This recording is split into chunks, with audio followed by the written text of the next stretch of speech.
Two retirees, same savings, same pension, same Social Security check. One lives in Wyoming, the other lives in California. And by the end of a single year, the California retiree has handed the state government thousands of dollars the Wyoming retiree simply kept. Stretch that gap across a 25-year retirement, and it can add up to more than $180,000. Same life, same money coming in. One difference: the tax code. And that difference is why nearly 1 million older Americans crossed state lines in a single year recently, the most ever recorded. This is the economics of leaving. Americans have always chased warmer weather and cheaper living, but the modern version of this migration is different because it's being driven by a spreadsheet. For most of the 20th century, where you retired was mostly about climate and family. Florida and Arizona filled up with retirees who wanted sun and space. Taxes were an afterthought. Then two things changed. First, retirement itself changed. Company pensions, those guaranteed monthly checks employers used to fund, mostly disappeared. They were replaced by 401ks and IRAs, which are personal retirement accounts you fill yourself and draw down later. When your retirement is a pot of money you control, every dollar the state takes suddenly feels personal.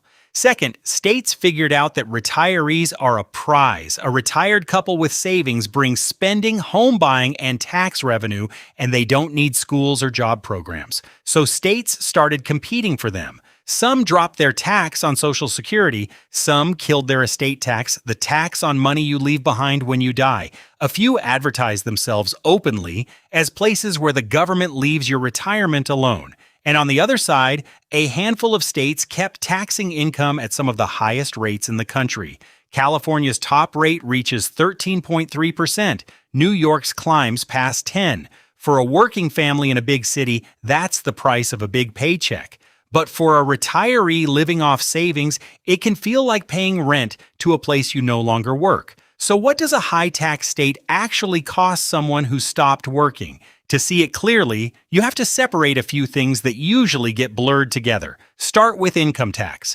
A retiree's income isn't a paycheck. It's Social Security plus withdrawals from that 401k or IRA, plus maybe a pension. In 9 states, none of that gets taxed by the state at all. Alaska, Florida, Nevada, New Hampshire, South Dakota, Tennessee, Texas, Washington, and Wyoming. No state income tax, period. In the other 41, it depends on the state's rules and how much you're pulling in. Then there's the Social Security question specifically, and here the news is better than most people think. Only 8 states still tax Social Security benefits at all in 2026. Colorado, Connecticut, Minnesota, Montana, New Mexico, Rhode Island, Utah, and Vermont. A decade ago, it was around 13. The trend is clearly toward leaving benefits alone. And even in those 8, most use income limits that shield lower and middle-income retirees. So the average retiree collecting around $2,080 a month often owes nothing on that check, even in a state that technically taxes it. Where the real money shows up is on the bigger income. Picture 2 retirees, each with $120,000 a year coming in. One in California, one in Wyoming. The Californian pays roughly $7,000 more in state income tax every single year. That's not a rounding error. That's a car payment or a chunk of a grandchild's tuition gone to a state line. But here's the catch, and it matters. Income tax is only one line on the bill. A state with no income tax still needs revenue, and it gets it somewhere else. Usually property tax, sales tax, or both. Texas has no income tax, but some of the highest property taxes in the country. Tennessee has no income tax, but a combined sales tax near 10% on almost everything you buy. So the headline number and the total bill are two different things. Hold on to that because it comes back to bite people. Zoom out from one household, and this becomes one of the biggest quiet money transfers in the country. Every year, the Internal Revenue Service, the IRS, tracks where people move by following the addresses on their tax returns. And it doesn't just count people, it counts the income that moves with them, measured as adjusted gross income, or AGI, which is basically your total taxable income before deductions. The pattern has held for years. Money flows out of a small group of high-tax states and into a small group of low-tax ones. In the most recent data, Florida pulled in around $20 billion in net income from people moving in, more than any other state. Texas, the Carolinas, Tennessee, and Arizona gained too. Texas and Florida alone each drew tens of thousands more tax filers than they lost in a single year. On the losing end, California, which shed close to $12 billion in a single year, followed by New York, Illinois, Massachusetts, and New Jersey. And these aren't one-year blips. The same handful of winners and the same handful of losers show up in the data year after year. Stretch it across a decade and the numbers get staggering. Florida gained close to $200 billion in net income from migration. New York lost over $100 billion.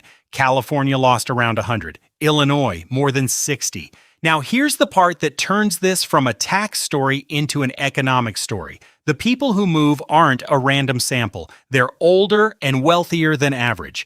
In one striking case, Manhattan actually gained tax filers in a year, but lost nearly $1 billion in income because the people leaving out earned the people arriving. Wealthy households left. Lower income households moved in. The place got more crowded and poorer at the same time. That's the engine. Wealthy retirees and high earners are the most mobile people in the economy. They're not tied to a job, or they can carry it with them. Their income follows them wherever they go. So when a state loses them, it doesn't just lose residents, it loses the exact taxpayers who funded a big share of the budget. And states know it. That's why so many have been racing to cut taxes on retirement income. They're not being generous. They're competing for a customer who can walk. So who actually comes out ahead here, and who's left holding the bill? Start with the winners. The clearest ones are retirees with real money, a paid-off house to sell, a large IRA, investment income. For them, the math is simple and it's big. Sell a house in a high-cost state, buy a cheaper one in Florida or Tennessee, erase a state income tax bill, and pocket the difference for the rest of your life. A homestead exemption, a break that shields part of your home's value from property tax, sweetens it further. These are the households the IRS data is really tracking.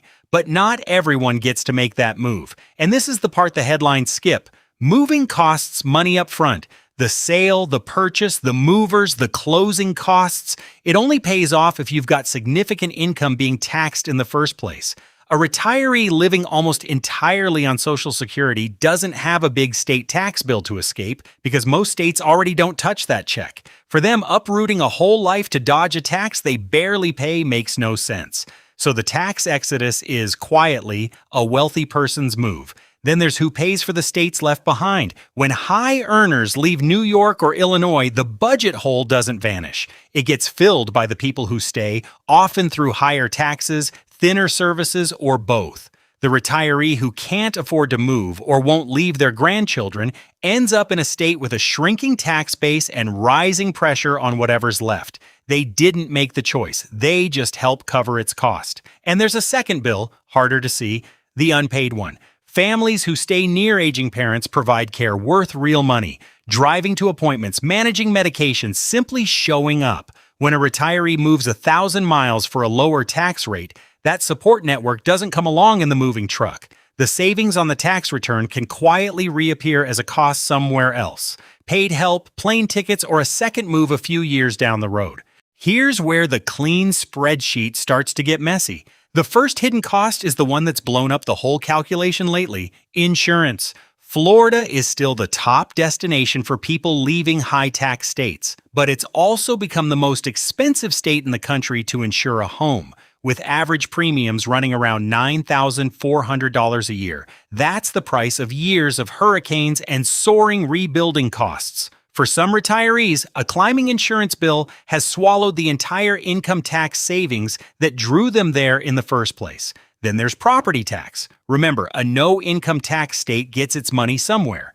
In Texas, that somewhere is property. A A retiree who escapes an income tax can walk straight into a property tax bill that rises every year as home values climb. A bill that has hit some longtime owners hard enough to push them out of houses they'd already paid off. Sales tax does the same thing quietly on everything in the cart. There's also a trap people don't expect. You have to actually leave. High-tax states like California and New York don't just wave goodbye. They audit. To legally change your domicile, the state you officially call home, you have to prove it. Driver's license, voter registration, where you bank, where your doctor is, how many days you spend where. Retirees who keep one foot in the old state have been chased for years of back taxes they were sure they'd escaped. And no income tax isn't a promise carved in stone. Washington had none for decades, then added a brand new tax on large investment gains. A state can change the deal after you've already moved for it. Finally, the cost that never lands on any tax return: distance. From the doctor who knows your history, from the kids and the grandkids, from friends of 40 years. That's not a line item, but it's real. And for a lot of people, it turns out to be the most expensive part of the whole thing. Step back, and the whole thing follows a cold, simple logic. States are locked in a competition they can't quite admit to. A retiree with savings is close to an ideal resident. They spend money, they buy homes, they pay sales and property tax, and they ask very little of the state in return. No school-age kids, no need for job training, so states court them, dropping estate taxes, phasing out taxes on Social Security, selling the low-tax lifestyle. 8 states taxing benefits today, down from around 13 a few years back, isn't an accident, it's a race, and demographics are pouring fuel on it. The baby boomers, the enormous generation born after World War II, are retiring by the millions, and they're living longer than any generation before them. That's the largest pool of mobile, asset-holding retirees in American history, all deciding at once where to spend their final decades. Florida alone is on track to pass 30 million people by 2030. Every state wants a slice of that. The losers are the high-tax states that built their budgets on their wealthiest residents and now watch them drive away. Their options are brutal. Cut services, raise taxes on the people who stayed, or start competing on taxes themselves. None of those is comfortable. Most other countries don't run it this way. In much of the world, retirement income is taxed at the national level, so moving from one region to another changes almost nothing.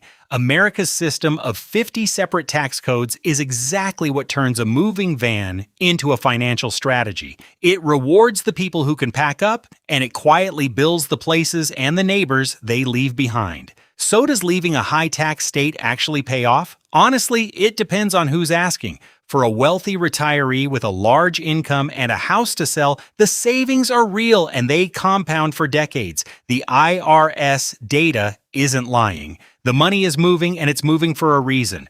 For that household, geography is one of the biggest levers left in retirement. But the clean version of the story is a myth. The income tax you escape can circle back as insurance, property tax, and sales tax, and a large share of people who move purely for taxes end up moving again within a few years. Some of them back toward where they started, chasing family instead of savings. Florida's retiree gains have nearly flattened lately as more people trade a little tax savings for a shorter drive to the grandkids. The real lesson isn't that one state beats another. It's that no income tax is a headline, not a total. The states winning this race aren't cheaper by magic. They just move the bill to a different line and count on you not noticing until the truck is already unpacked. 50 states, 50 different prices on the very same retirement, and the biggest cost is usually the one nobody writes on the spreadsheet.